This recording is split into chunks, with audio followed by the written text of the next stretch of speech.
Oh, can we do?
Good morning and welcome to the Big Football Show, which will be changed to the Sunday Sports Podcast next week. We have the first truncated hour of shows for the future here. Just talk about sports in general because football is winding down. We just went through our national championship. Congratulations to Indiana. But today is dedicated to the NFL and the playoff teams that are in there, plus some general NFL news. We're going to get to some coaching stuff first here. I do say good morning to my co-host there, Jack Hurst and Keith Engel. Hope you guys are doing real good this morning. First one on the docket this week is the Steelers hire Mike McCarthy as head coach. Is that a surprise to some of you, or do you think it was? I know Aaron Rodgers went out on a limb and asked if they can interview him as head coach. So, because they'd have history. What say you about that, Jack? How do you think that went down? How do you think it should? Yeah, I mean, I was never the biggest Mike McCarthy fan, and as far as Aaron Rodgers being an advocate for Mike McCarthy, I mean, rumor had it they really didn't get along that great during their time together with the Packers. But then again, anyone who spends enough time with Aaron Rodgers, he's very demanding. Aaron Rodgers is like a demanding boss. And at the time, even though McCarthy was the head coach, Rodgers was one of the greatest quarterbacks in NFL history at that time. So he had a little more power. And these coaches know it. And Matt LaFleur went through that as well. I mean, they got along with Rodgers, those coaches. It was passable, but he controlled the narrative. But right now, you look at Rodgers, he's going to be a 43-year-old quarterback. He still has something left in the tank, but he's not the Aaron Rodgers of old. So I would be surprised that the Steelers brass would allow Aaron Rodgers to have that much pull, that they would try to please Aaron Rodgers for him to come back. But if Aaron Rodgers was behind it, that means he is coming back for another season in Pittsburgh for sure. But how much McCarthy's going to want him? Maybe McCarthy is going to want to start grooming a young quarterback. But the Steelers never pick high in the draft, fellas.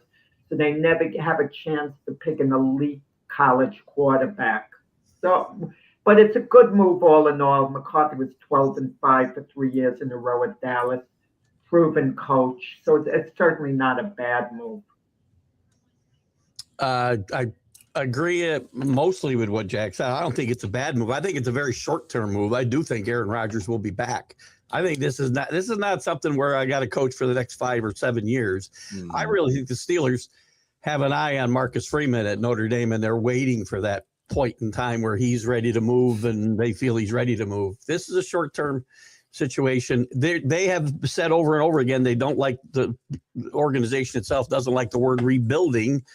So they're still all in from what it would appear. And that would mean probably that Aaron Rodgers will be the quarterback because there aren't a lot of other options out there short term, whether that's good or bad. I mean, Jack talked before the show that he seemed to get along with people in Pittsburgh pretty much outside of some of his game day antics. I guess people get used to that stuff. I don't know. But I don't think it's a bad hire. Again, he's one season off, 1 season removed from 3 consecutive 12-win seasons. He's got a Super Bowl victory with Aaron Rodgers, and I think Well, they didn't have a winning season this last season at Dallas. I said he was one losing season removed. He didn't coach last year, so that's when you said one season, 2 seasons technically. Yeah, I tried to say it that way, and I probably didn't come out. Let me ask you, Keith, this. Marcus Freeman, what is the big buzz? I like Marcus Freeman. He's very likable. He's a player's coach. He's done a good job at Notre Dame, but he doesn't exactly knock your socks off. What elevates him above all the other candidates? Oh, we're going to wait on Marcus Freeman. I mean, I just don't see it. I mean, he's at Notre Dame. He should be happy there. He's got a long-term deal at Notre Dame. Why on earth would Marcus Freeman want to leave to go to the Steelers and have the fan base get on his case if they don't win? If I was Marcus Freeman, I'd want to stay at Notre Dame because I think I can build a better legacy there. But I will tell you something. Being the head coach of Notre Dame is going to lose some luster very soon. If you go look at their schedule for next year, you'll understand what I'm talking about. This is not going to be an easy ride for Notre Dame scheduling people because of the landscape in college football today and the giant conferences. So the NFL's had their eye on Marcus Freeman, and I think Freeman's had one eye out there too. And I think one of the reasons is, Jack, and you kind of touched on it, he's a player's coach who has that feel to me of the NFL coach that teams are looking for today. The Sean McVays, the young guys who relate to players today. And I think I think at some point he's going to take this jump. I think the Notre Dame job's going to get tougher and tougher. I know they're going to get certain, and I know we're not talking a lot about that, but they're going to get certain advantages as far as getting into playoffs that other team won't have. But look at their schedule next year. If they lose a game, they shouldn't be in the top 25, quite frankly. But I think Marcus Freeman is headed for the NFL within the next 2 or 3 years. Whether it's right or wrong, I'm not saying. And the Steelers have always been the main team talked about when it comes to Marcus Freeman in the NFL. Morning, James. Good morning, gentlemen. Yeah, we were talking about the Steelers hiring Mike McCarthy as head coach. I was giving her 2 cents on that one. How do you feel about that? I don't know if I have 1 cent. Actually, I'm gonna say that's not a bad hire. I mean, and it's 2 things here. One, Mike McCarthy is about the equivalent of a Sean Payton. I don't know if he is at this juncture of his career, but 2, it sort of reminds me of an old school hire. If you think about the coaches that they've had, which are not many in that history of the Steeler Nation, Chuck Noll, what's the gentleman's name? I can't think. He's on CBS. Bill Cowher. Bill Cowher, Mike Tomlin. He kind of falls in that line, just an old school coach. And another thing, I'll say one more thing. It shows me that there's not a deep pool of coaches that people are willing to look out and go out to. I mean, the fact that yesterday we were talking about Phillip Rivers being an option as a coach, his name got into a pool for the Bills. It's not a lot out there. So I think this is a decent hire for them. And how long it lasts, I don't know. But I think Mike McCarthy has a chance to redeem himself, considering, he did some really good things in Dallas. I think he'll do really good things with Pittsburgh. It can't get any worse than what it was. I mean, they were barely getting. I mean, like I said, Mike Tomlin had them with winning seasons, but obviously they wanted to do more. So we'll see if they do more with McCarthy. And good morning to everybody. Welcome, Sonia and James again. And welcome to everybody that's on our comment section. Natalia, Game Changer 54. 5440 or what did I say? 5450. And of course, Richard and Rick. Thank you for joining us today. Sonia, we were talking about the Steelers hire of Mike McCarthy as head coach. What were your views on that? I honestly was really shocked, to be honest with you. And you guys forgive my voice. I'm a little under the weather. I've been kind of battling something off and on all weekend. I was really shocked, to be honest with you. Not that he actually has a job, but that it's actually in Pittsburgh. I mean, it's a parody a little bit, considering Aaron Rodgers was considering hanging up the cleats, this time for good. Just the way Tomlin stepped down, we know that Pittsburgh does not have a record of terminating their head coaches. And so that kind of thing is something you have to think about. How long will this relationship between McCarthy and the Steelers last? We know we've seen McCarthy do good things in Green Bay. We've seen him in Dallas. I'm still kind of trying to process what this actually means for that organization overall.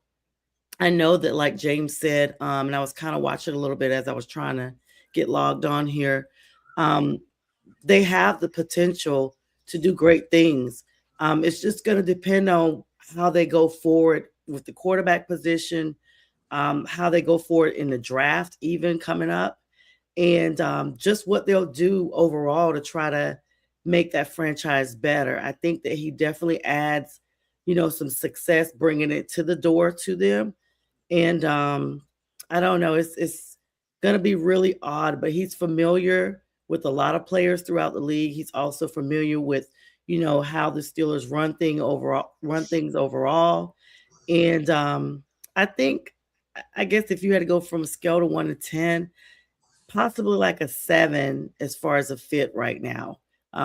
Definitely above average, but I'm just not 100% sold, but I'm pretty sure, they don't have a coach. They had to go with somebody. So why not go with someone that's already tried and proven it with another franchise? Yeah, other coaching news that we have here. Mike McDaniels, he forgoes his head coaching interview with the Bills.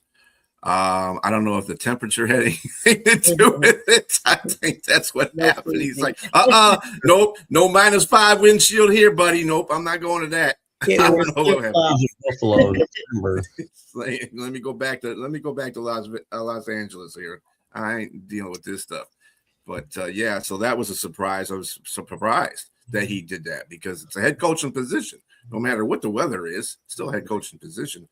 So I do have one question. I'm sorry.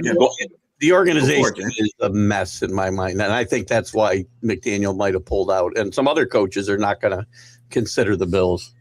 Mm-hmm. It's a dysfunctional organization. Starts at the top. Mm-hmm. I hate to hear that about the Bills, but one more question about the McCarthy decision. And I apologize to everyone for being late. I'm having a bit of a back problem here today. Oh, man. Sorry to hear that. Yeah. Like a MASH unit for crying out loud. Yes. So I know this is something I probably would refer to Jack because he loves Aaron Rodgers. Do you think that Aaron Rodgers had anything to do with the hiring of this coach, or the opposite, or not knowing and wanting to? We discussed that before you came on. We discussed it in the early part of the show. So I don't want to go over it in detail, basically. But who knows? But the bottom line is, do you really care? It's not like Aaron Rodgers is Josh Allen, okay? Where he's your franchise guy going forward for years and years. He's an older quarterback. He might be there maybe one more year. So that shouldn't be a deal maker, for Mike McCarthy to come there because Aaron Rodgers wants him. How much pull does Aaron Rodgers have? But more importantly, how much pull should he have? You tell me, should he have much pull or not? Josh Allen should have a lot of pull, I think. But Aaron Rodgers at this point, you listen to him out of respect. But, I don't think he should have a great amount of pull within the Steel organization for making such a big move as their head coach. But by getting Mike McCarthy, obviously Aaron Rodgers' fingerprints are all over it. Well, I doubt it. It may not be pull, but he may have whispered to somebody, if you'd like me to consider coming back, you might want to talk to Mike. So, considering the fact that Pittsburgh spent the offseason falling all over him for 3 months while he waited to decide what he was going to do, I would say he has some sort of pull. Yeah, he's probably trying to keep that relationship mended. They didn't really part ways the best ways out of Green Bay. And he's actually talked about that on some of the shows. He was with Pat McAfee a while back. So this is his way of possibly mending the relationship going forward overall so that everybody gets a chance to see them together. With that said, it'll be a repeat with Aaron Rodgers because That's a good point. his numbers will be fine. But you look at 2 of his last 3 games, and that's where I'm sorry he can't play at an elite level in big games anymore. He can't. That was the main reason I was gonna say I didn't know for sure if they were on good terms or not. I wasn't sure. Yeah. Keith, Noah plays at an elite level against the Houston Texans defense. This is true. Drake May threw for 3 touchdowns. He did say a couple of games, Jack. But anyway. And James, he actually said that him and Mike talk every week, so they're on good terms. They have a phone call like every week. Well, that's good. I do think the animosity has subsided there. There was a problem when they left, and Brian talked about it earlier. You know, you're long with somebody a long time. You know, just like in marriages or whatever else, they run their course sometimes, and time heals. Right? Belichick and Brady are another great example of that. You know, you get tired of each other. So, but sometimes though, it'll be interesting how this works out because sometimes you go back to the ex and you know you realize why you left the first time. Okay. So we'll see. Yeah, we'll see how that works out. That's a good point, James. A couple of family dinners don't gloss over, you know, all the problems, I guess. You know, another fact is where these coaches are living. You'd mentioned, we mentioned Mike McDaniel a little while ago. Well, he didn't want to go to Buffalo. Chances are he didn't want to live there. You know, you have to live there full time. You rarely get to go on a vacation. So you're living in the town of Buffalo. No disrespect to Buffalo, but it's cold, it's snowy. Keith is, of all of us, is closest to Buffalo. So he can relate to the weather a little more than the rest of us, as opposed to living in Los Angeles. So geography has a lot to do with it. I mean, the big appeal about going to Buffalo is Josh Allen. You have one of the greatest quarterbacks, I think, in my opinion, in NFL history you can get to work with during the prime of his career. I mean, that's the appeal. I wouldn't call the Bills a dysfunctional organization the way Keith is saying it. The McDermott firing, the press conference afterwards was sloppy, but they haven't. Their owner is an absolute joke. Their owner is a joke. Based on one press conference. You fire the head coach and you promote the guy who brought in the press conference, but you can't make that statement. I don't care that he fired him. I care about the disrespect and the total running backing the truck up over and over again over McDermott. Yeah, it was rough. He had a bad afternoon. Put it that way. He had a really bad afternoon. If I had to. I never heard him speak, Jack. If I had to gauge off of that first impression, I wouldn't want to work there at all. If just judging off that. Mm-hmm. Yes, that's the lasting impression when you do stuff like that, and you're looking for a head coach after you just fired your head coach, and then you do stuff like that. A lot of head coaches will not, you know, they'll be like, "Yeah, okay, you're not going to be throwing me under the bus, bro. Nope, ain't going to happen." Well, how many top candidates are left? How many top candidates are left? Very many. The best candidate left is Brian Flores, and I can't say I'd hire him. He comes with a lot of baggage. They're hiring the guy in the building, Jack. You know that Joe Brady's got that job. Joe Brady all along. I've said. I still believe it. Mm-hmm. Hi, Miss Linda. Yeah, hi, Miss. Good morning, Miss Linda. Like St. Brown there, Brian, when he says, you know, no disrespect to Buffalo, but you suck up. That sucks, Buffalo. And when Jack, when you say no disrespect, I mean, when not just you, but just all of us, I think we're all guilty of it. The term is hiding the disrespect. It really is legit disrespect, indirectly. It sure is. Other coaching promotions and hires here. Dolphins promote Bobby Slowick to an OC position for the Dolphins. I think that's a good move, actually. Did a good job in Houston. Was head coaching in head coaching conversations for a couple of years there. So I think that's a good move for Miami.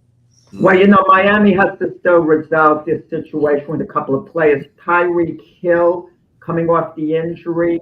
I'm sure some team is going to take a fly on him next who's receiver needy. And Tyreek Hill really, on a social media post, went out of his way to compliment Zach Wilson. Right. And Zach Yeah. Wilson now supposedly wants a chance to go somewhere where his career could get revived the same way Sam Darnold did. UFL, James. This is where you say UFL, right? Yes, UFL. I mean, CFL. Excuse me. Yes. Oh, CFL. It's amazing how much the power of people on social media really is. It's like some things kind of go under the radar, or you really don't really, put that much emphasis on it. And then a player tweets or puts something out there, and the next thing you know, it's like, oh, well, let's put them together. This person wants them to be here. And it's so hyped up for no reason. It depends on the person. Match it.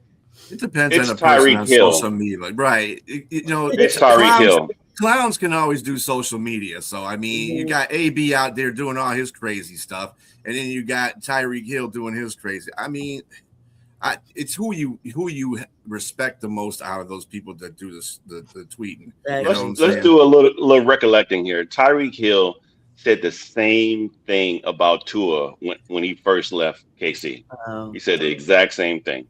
Wow. So now things are not working out. So now he's saying something about No, Zach it's different. No, it's different. When he left KC to go to Miami to play with Tua, so he was complimenting Tua and in his way inside the door in the house. Now he's leaving the house. He has no motivation to say anything nice if he didn't mean it. He's not kidding. Exactly. He really means it about Zach Wilson. I doubt it. So why wouldn't you compliment him? He has nothing to gain complimenting him. I think he does. I think the situation he probably wants to. First of all, he does. The evidence shows what Zach Wilson is. It's just what he's been. I'm not arguing that. You just phrased him. He sees him in practice every day, or saw him in practice. We didn't. Okay, he obviously likes his potential. We talking about practice? Are you kidding me? Practice? Practice. We're talking about practice. He had a chance to be number 2 in Denver, and it's Jarrett Stidham. So that's all you need to know. Because Peyton likes Stidham a lot. I mean, that's the reason. And the reason Peyton got Zach Wilson to begin with, because he wanted to stick it to the Jets to show he could maybe develop him. And he did not. And he did that. He did. Well, he had Stidham as the backup, so. Exactly. Exhibit A. Exhibit A was Zach Wilson's no good. He couldn't beat out Jarrett Stidham. Oh, I'm not arguing. He was a mess with the Jets. I'm not arguing. Order in the court. Order in the court. Yeah, Zach is he's a professional quarterback, and we can just say that. I don't know about him. He's a great professional quarterback. He is in the NFL, so that's about all the positivity I can say about that guy. He gets a big check every 2 weeks, so he's just, Let me say this, Brian. You posted one of our a clip of a reel of one of our episodes of me calling Jarrett Stidham a scrub. First of all, let me back that up. No one in the NFL is a scrub. Someone check me on that. Who was a fan of the Raiders? I think he played for the Raiders, and he had a really good game against the Raiders. I mean, against He's 1-3 with the Raiders. Yeah, he had a good game. And I said every dog has his day. And the guy said, "Be careful with that, buddy." I said, "Well, every dog has his day, buddy." And I said, "Well, how do you think he's going to do in this game?" And he didn't respond. But with that said, I don't think it takes a lot to get to the NFL. It takes a heck of a lot to get in, and it's wrong of me. So if that person out there listening, if you are, I was wrong for calling Jarrett Stidham a scrub. Any player in the NFL is not a scrub, because they were the cream of the crop of whatever they were at some level in their career, in their football career. But to get to that level, you have to be you have to have some sort of form of talent, because you're beating out other guys to be playing where you are. So with that said, I apologize for. He's better than any of us. I'll give him that. Yes. So take that for what it's worth. And that's a stretch. Anyway, that is a huge stretch. Eric Bieniemy got promoted to the OC for KC. He's a running backs coach for the Bears. Did an absolutely good job with the Bears, to tell you the truth, as a running backs coach. I mean, look what the running backs did for the Bears. So I mean, that's a he's going back to a familiar place. I mean, hey, he's going to be the pawn in the shop, but hey, at least he'll get some kind of notoriety because he's going to be under Andy Reid. So that'll work for him. Well, but it might work this way. If Andy Reid steps down at some point and the Chiefs kind of rebound, I don't mean go to the Super Bowl, but become a perennial playoff team, that might be Bieniemy's best shot at getting a head coaching position with the Chiefs, the transition. But with that said, I think Andy Reid's a lifer. He'll coach till he stops. But if by some chance he does step down, Bieniemy's in the, might be in a good spot. Look, he wasn't going to land anywhere else like this. He wasn't. I mean, he was probably going to remain running coordinator. back. I don't see any. He wasn't in demand as a coordinator elsewhere. He wasn't. And it's to Bieniemy's credit that they liked him enough to bring him back to Kansas City, because if they didn't, they wouldn't have brought him back. He's obviously given up on his head coaching aspirations, because the thing that held him back there mostly, I think, unless it's 30-year-old allegations, which is kind of silly, is the fact that Andy Reid was the guy there, not Eric Bieniemy. And I think that held him back, obviously. And his previous, and going back there and rebuilding his reputation isn't going to help him get a head coaching job when it held him back in the first place. Right. So. And coaches leaving the NFL. Arthur Smith is now the OSU OC. So there's that. As a Michigan guy, he laughs at the football gods are just loving me right now. Thank you. That's crazy. Thank you. Listen, Arthur Smith has a pretty good reputation as an offensive coordinator, not as a defensive coach. Most of the coordinators are, you don't like the other coordinator either for, personal reasons, which I get. He kind of wrecked the Lions for a while. I kind of wonder, guys, if the Rams win the Super Bowl, they're 2 games away, and they conceivably can, and their defense comes up big, Chris Shula suddenly is going to be in big demand, but there might not be any openings for him to be a head coach. Was there 4 jobs left? Is that right? Yep, 4 jobs now. I don't think they might get filled before the Super Bowl. You want the Raiders or you want the Browns job? Do you really? I mean, where are the other ones open? Buffalo, Raiders, Browns, and Cardinals. Yeah. Wow. I don't think the Bills job's open, quite frankly, as we said. I think there's 3 jobs that are probably available, and I don't want any of them. The Cardinals are not a bad job. I don't know what the problem is with getting a coach there. They got players in place. They just don't. I don't know what's going on with that whole situation. I'd rather be a coach of the Cardinals before I'm a coach of any of those 3 at this point. Well, the Bills job is the best. Worst of the least, or whatever. Yeah. The bar's not set terribly high. No. The Bills' job is the best job for 2 reasons. They're ready to win now. They've been winning. There's no reason why they shouldn't continue at the very least to be a playoff team. Plus, ownership and the GM are not going to want to fire the head coach. He's not going to be under that type of pressure because they're going to want to validate their hire. But see, I agree with you there, Jack. But what I disagree with is that they shouldn't have rushed. I have to agree with Keith in regards to being disorganized there, because you rushed to judgment. You got rid of a coach that should still be your coach, your head coach. Or if you're going to get rid of him when there's a deep pool of some replacements. There's nothing there. You're looking at the bottom of the barrel. And that's the fact that Mike McCarthy's coming out and getting hired. It tells me even the teams that are still in the playoffs right now don't have anybody you can pull from that's there that no one's excited about. Well, it was personal in a large degree. You could tell them moving on from Sherm McDermott. You don't know what the relationship is. You don't know what went on inside the building. Maybe they had enough of them. Maybe we do know that in a certain way where they just didn't want him anymore. We do know that 5 weeks before the playoffs, he went into the owner and GM and said, "You haven't given me the tools to win here." So we know that there's animosity inside that building. And then he fired him. And the owner says, "I fired him only because we lost in Denver and I saw my quarterback crying." Come on. The press conference too. You could tell from the press conference after they lost, like McDermott was fiery upset. I mean, he was so, you could just hear him seething at the press conference. And I don't think I've ever seen a head coach so pointed in some of his comments. It was like it wasn't hard to tell that there was an issue that was not just what had happened during the game. And then they fired him the next morning. And to me, because Keith, I missed that part where he basically had gone in there and said, hey, I don't have the tools to win. But then to come back, like you guys said, and make a statement, oh, the quarterback was crying, so let me go ahead and get rid of a 9-year tenured coach who's been, who has the tools. I think it came down to they read everything. It was a grouped thing, like it was a big bubble of stuff going around. The fact there was no Lamar, no Patrick Mahomes. They felt that there was no competition at all. And so management was already upset. They already had these behind the scenes issues with McDermott, and they were looking for a reason after that point, after that comment was made by him, to get rid of him. Sonia, don't feed off what Keith said. He didn't fire him because Josh Allen was crying. That had nothing to do with it. It was because the Bills hadn't been able to get over the top, and they had personal issues with McDermott.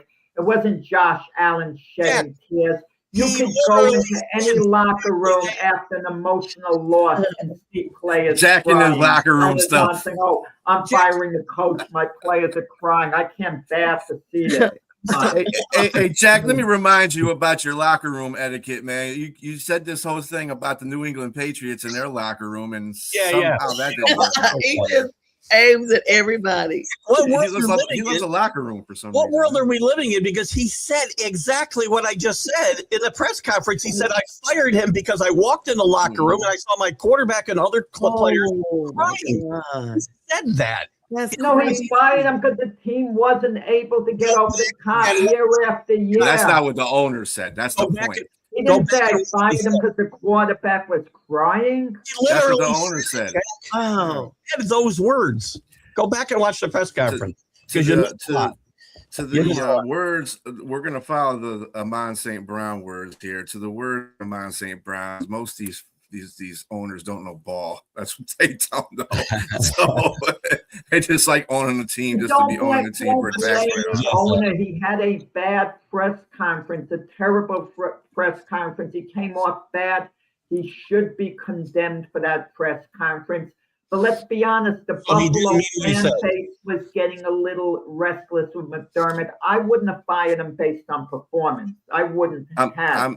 I'm not going to blame. I'm not going to blame the owner. I'm going to blame his publicist, like R. Kelly's publicist. You need to have somebody better there to tell you what to do and what to say. I mean, you can't just go out there and just blast yourself. That's just goofy.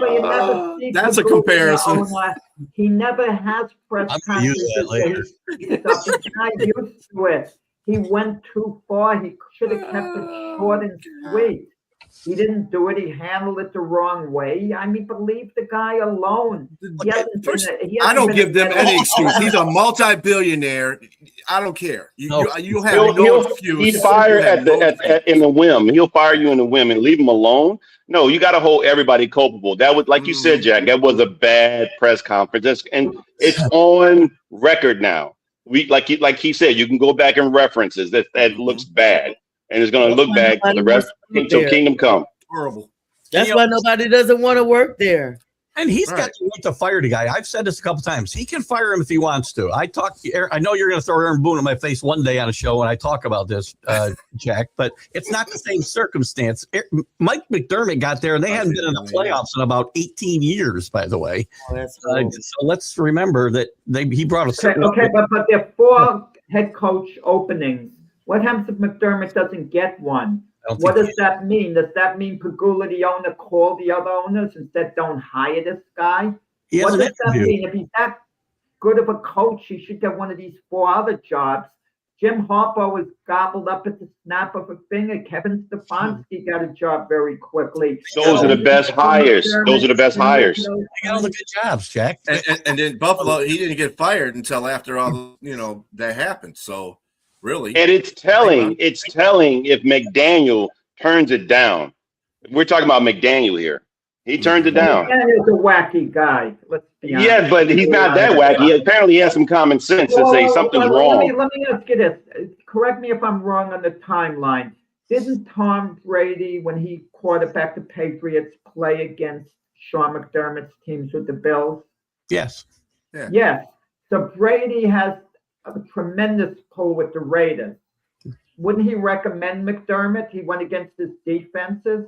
He might, but McDermott doesn't want the job probably. Why would McDermott, Sean McDermott, I said Mike McDermott earlier, sorry, I got worked up. Sean McDermott, why would he take one of these 3 jobs? He's going to wait. This is a guy that was never the Super Bowl. He can't pick and choose. Sure he can. Come on. Yes, he can. He can. 98-50 is his record. He's the best option that's out there right now. Yeah. He's the best option that's out there right now.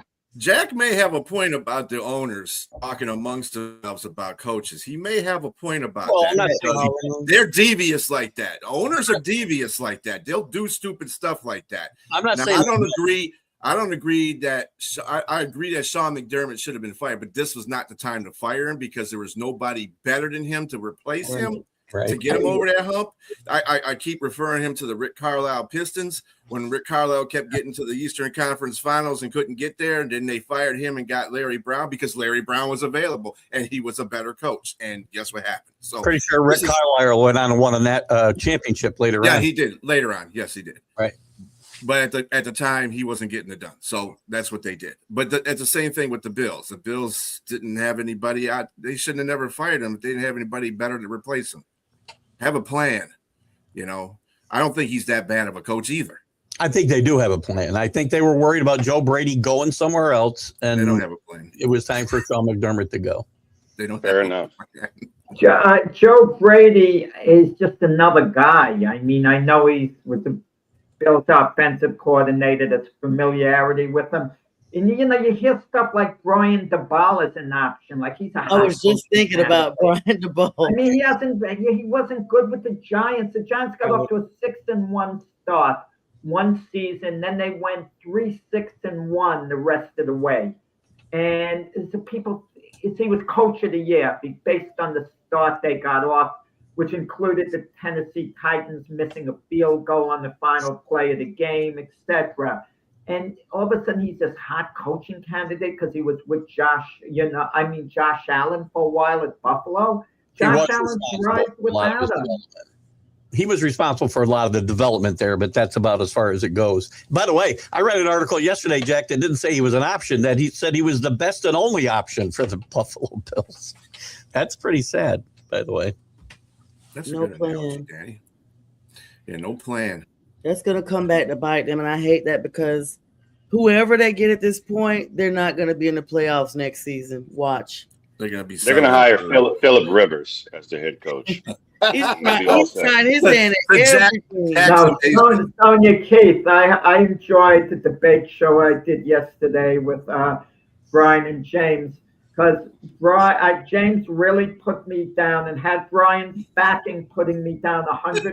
And I thought Phillip Rivers could be. Well, no, listen. When I thought Phillip Rivers could be a good head coach for the Buffalo Bills, so James is saying, how could you get a guy with no experience? James really lit into me something. Yeah, did he go to his high voice? No, he didn't go to his high voice. Peyton Manning's name comes up, and James says, "Wow, that would be a good option for the Bills." But Brian, to his credit, he stood firm, and he said that would be a joke as well. But James gave away for the Peyton Manning being the Bills head coach. How do you feel about Peyton Manning, Bills head coach? If he calls and says, "I want the job," he might actually get it. They'd both some people ride to positions based off of their name. And this is kind of akin to when the Colts hired Jeff Saturday. The same type of thing. They brought him in based off of his name. He didn't have any experience. And this is what happens when you don't have a plan and you have not done any preparation. And so I would not be surprised if they hired him just because, it's Phillip Rivers, it's Peyton Manning, whoever, because of their name, even though they have not proven anything in that specific role. I mean, heck, there's so many former quarterbacks out there that probably could at least come in as a coordinator, but a head coach is a stretch. And I think at this point, fans would gun that up just because they want to see the outcome, and who knows? It's a gamble anyway. If you win or lose some games, hey, there you go. At least Saturday had some history with the team that he went and coached. At least that going for him. But these guys have none of that. I'm not going to mention it again, but any coaching candidate has to speak to his wife, assuming he's married, and say, we're moving to Buffalo. That's what we're going to be from now on. I could maybe get 2 weeks vacation and we could go on a cruise or whatever. But they got to live in Buffalo. And the coach is in the office the whole time, so maybe it doesn't matter that much. But for, the family, and I'm not saying Buffalo's not a nice place, but, come on. You basically said it wasn't earlier, Jack. Just let the fans of Buffalo get mad. With McDaniel, the only reason why McDaniel probably couldn't get up there, he couldn't get a supplier to relocate. So McDaniel went from one coastal job to another. So I mean, clearly he likes the water. So he's got flip flops, a whole flip flop coordinator. He can't, Yeah. Anyway, stuff up in Buffalo, by the way, Sonia. I mean, why else would you be there? According to Jack, you got to be drunk. Look at the falls. Go to Canada, drink some wine. That's it. Anyway, we are today is Conference Championship Sunday. We have 4 teams vying for the Super Bowl. Yes, it is. And you should know this, man. You're winning the team. I forgot all about it. The team that's one of the teams that's in it. So we have the New England Patriots going to Denver to play the Denver Broncos, and we have the LA Rams going to the Seattle Seahawks to play that game. Right now, everybody is the New England game is a very interesting one because nobody's given Stidham a chance. In fact, the lines did shift because Bo Nix is out.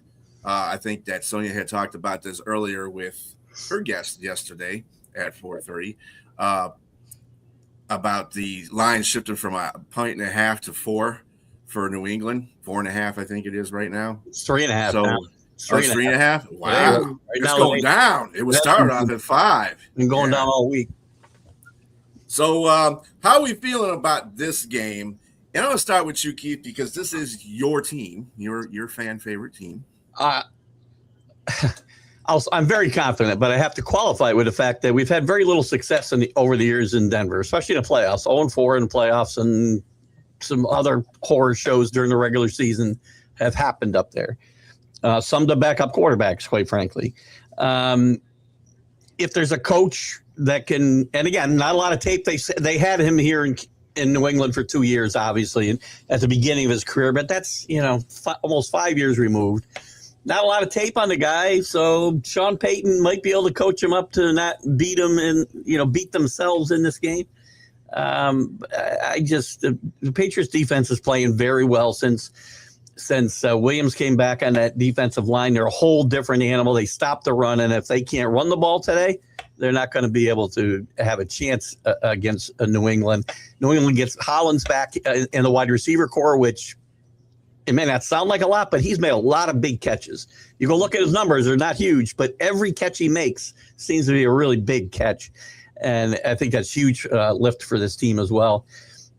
They haven't played at their best the last couple of weeks, but when you can win and not play your best, that's important, and you find ways to win, and they've done that.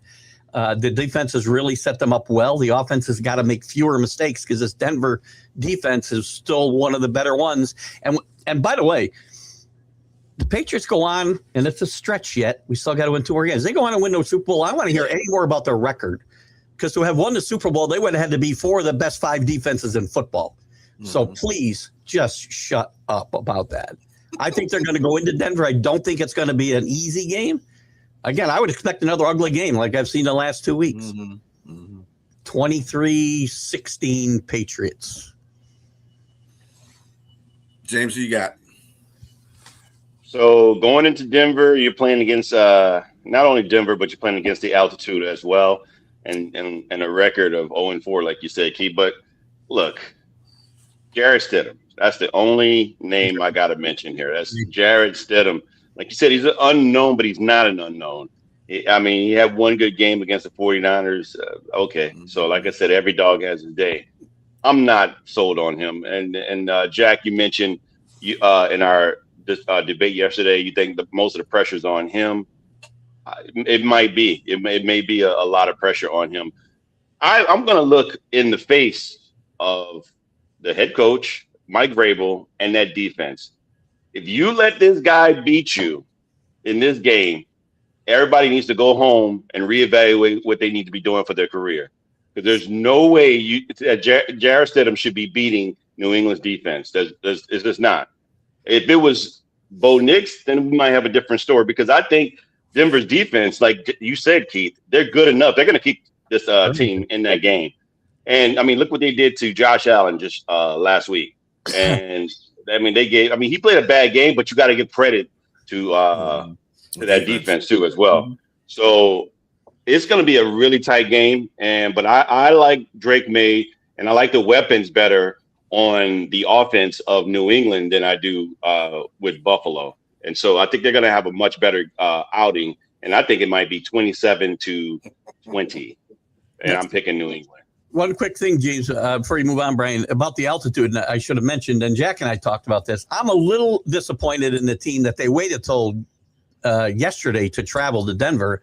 I had to travel earlier in the week and worked out in Denver, get a little accustomed. Again, you don't get accustomed to it necessarily in a few days, but you would get more accustomed to it that you're going to would be just going out and playing today. So I'm not happy about that fact, but again, that's not an excuse if they lose.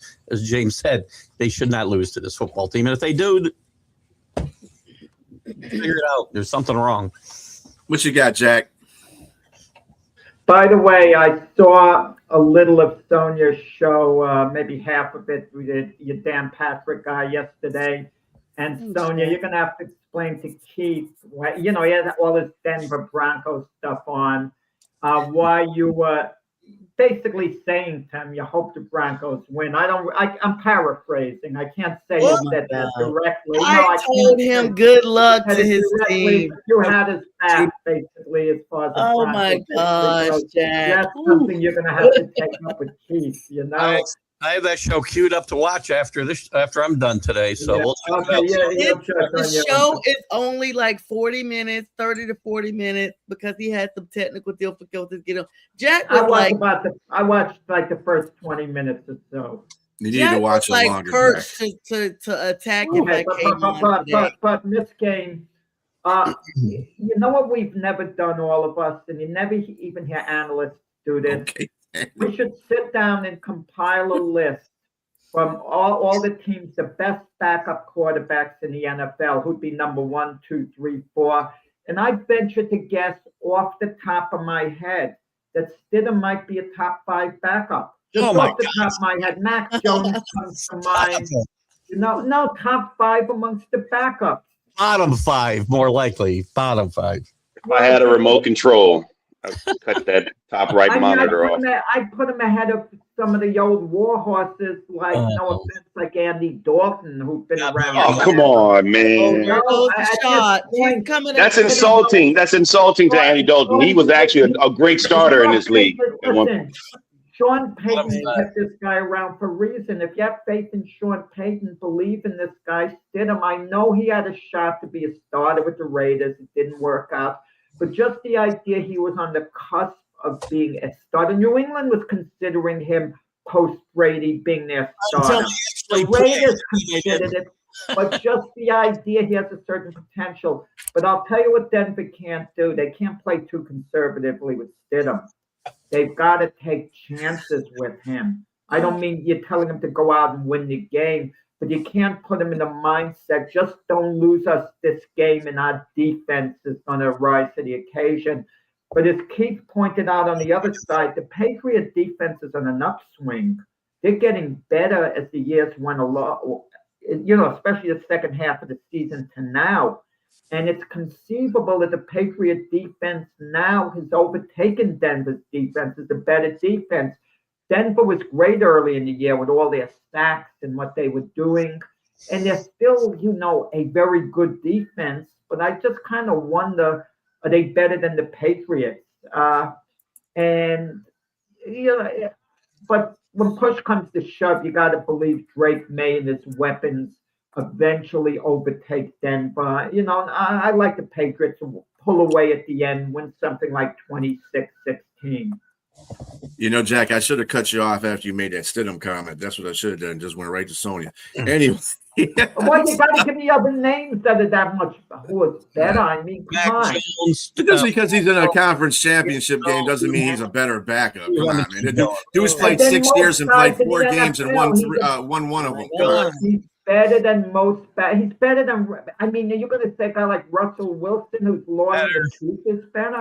Yeah, I take him over him every day.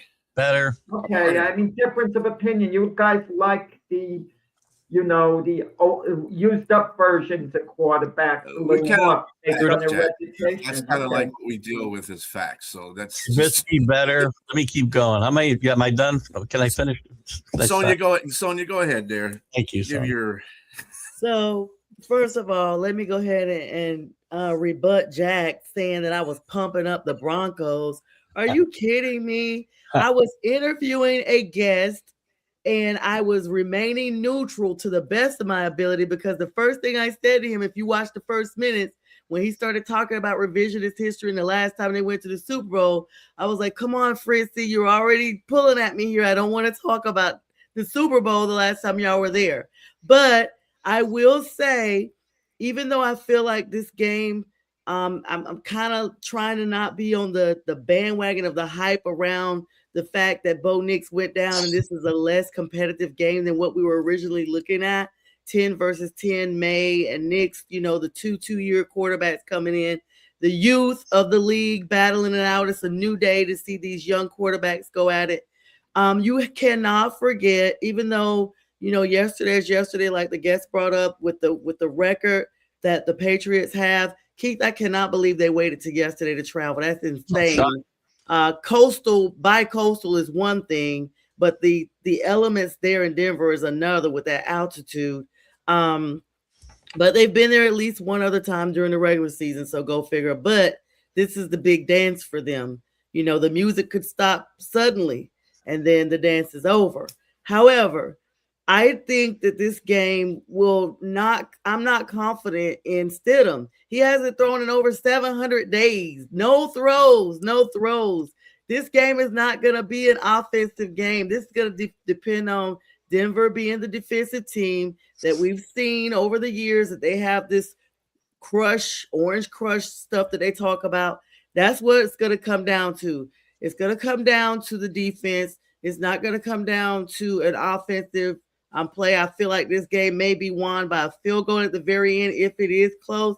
If not, I feel like we're going to see a glimpse of the Patriots run away with this thing like we've seen them just start running up the scoreboard. Mac Hollins is back, like Keith talked about. He's definitely one of the targets that May always uses, and he's a sizable boot, honestly, for him in this game. And then even though Harold Landry is out with those knee injuries, and he's defensive captain for the Patriots, that's why I'm banking on the offense for the Patriots. But then if you look on the other side, J.K. Dobbins being out for Denver is a huge gap over there for them for their ground game. So, and then Troy Franklin and Luke Wattenberg, those two guys, like you got to look at who's the missing pieces for both sides. I think this game is going to come down to who can be more defensively strong. These are the number 1 and number 2 seeds for a reason, and it's going to come down to a defensive struggle. That's why I said it's going to be a 3-point game. I would not be surprised if Denver some kind of way pulled it out, but I do have the Patriots winning this one, probably 23-20. If they blow it out the water, 34-13. 8 now. We got another game we got being played out. We know that. I'm getting to that. Calm down. Anyway, Junior Varsity's playing, we know, at 6:30. We do have the Rams and Seattle coming up here next. We do this pretty faster because Keith has his show coming on, Stream of Consciousness. Stay on this channel. You'll be able to see that as well. Now, Rams versus Seattle. We're going to go the opposite direction here.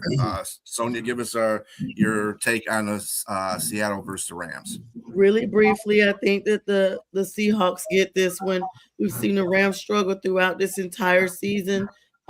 This is an away game for them as well. Rob Havenstein is out with the ankle for the offensive tackle for them. Byron Young is questionable, even though he's him and Jermaine Verse are one of the two people. He's still questionable with his knee, but McVay is, of course, using optimism for them performing. Then on the other side, you look at, even though Sam Darnold was limited in practice this week, he's going to definitely show up, but this injury may resurface during the game. Oblique is nothing to play around with, and he's been trying to be ginger with it all week during the practices. Chaz Surratt is out. Amari Kite is doubtful because of a knee issue. So their offensive line is going to be tested when you're going against the Rams defense as well. Again, 2 top seeds NFC West battle. And Josh Jones as well is questionable, as well as Robbie Outs is questionable with his neck. So I feel like in the end, Seattle will win this one. It's going to be a close one. Probably 33-31. They like the 30s for some reason this whole season. 34-31. Going to be the same score as the Panthers game had with them. Jack. Yeah, I mean, remember what happened last year with Sam Darnold in the playoffs against the Rams? I mean, it was a nightmare for him. He couldn't do anything. They had him under duress. Sam Darnold's a good quarterback if he has some time to throw. He's very good. But put him under pressure, put him under duress. He makes mistakes, and it's a problem, a major problem. He doesn't read defenses that great, when they give him different looks. And I kind of feel it's going to be somewhat deja vu. Close game, but we don't have much time left. I think the Rams win this 22-20. I think they have better big game players.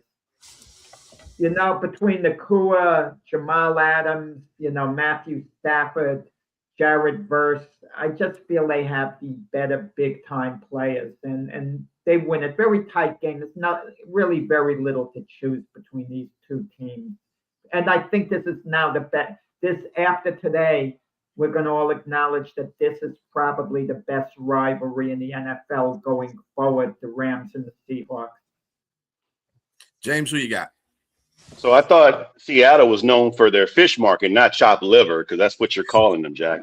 You're calling Jackson Smith and Jigba and Kenneth Walker chopped liver. I mean, no, these guys are leading. One of them leading the league in receiving. So the offensive line, the defense, the special teams is better all across the board. I mean, you might have individual players here that probably better, like Matt Stafford or like you alluded to, Puka Nakua, but those are individual names. As a team collectively, Seattle's got it. And I got them winning this game. I think they're going to win by maybe 11 or 12 points. I think 35-24 is where it's going to be. And I think it's just dominant. They look like the team to be in the Super Bowl and win it. To me, the favorite. And sorry, Keith. I got your team winning the Super Bowl, but I think it might stop there. Underdogs, no matter. I get it. Yeah. This is again the 2 games they played during the season. I think were both decided by 1 point, both at home on the road for the Rams. The Rams, they're 2 very good defenses. Again, how they've managed to score as many points in their head-to-head matchups is probably a testament to how good the offenses are as well. I've been on the Seahawks all week. I've started to waver a little bit, but I'm going to stay with them. With a caveat that don't give Matthew Stafford the ball with a chance to win at the end of this game. Right. Do not do that. If it comes down to one of these quarterbacks having the ball at the end with a chance to win, Stafford's got a huge advantage over Darnold. And if they don't put this game on Darnold's shoulders, if Kenneth Walker can run the football, they can control the clock a little bit, maybe keep their defense off the field and not ask Darnold to do too much. I think Seattle will win this game. I don't know about by 11, but I think it'll be more than 1 because I'm going to bet them -2.5. So I need 3. I have Seattle and New England winning their games respectively as well. This concludes this show for today. Again, next week it'll be the Sunday Sports Podcast, so look for that name. I do thank all the hosts on here, Sonia, Jack, James, and Keith. Again, catch Keith right next with the Stream of Consciousness show. And have a good football Sunday. Watch these games. Have a good one. Thanks for have a good one. Hey guys.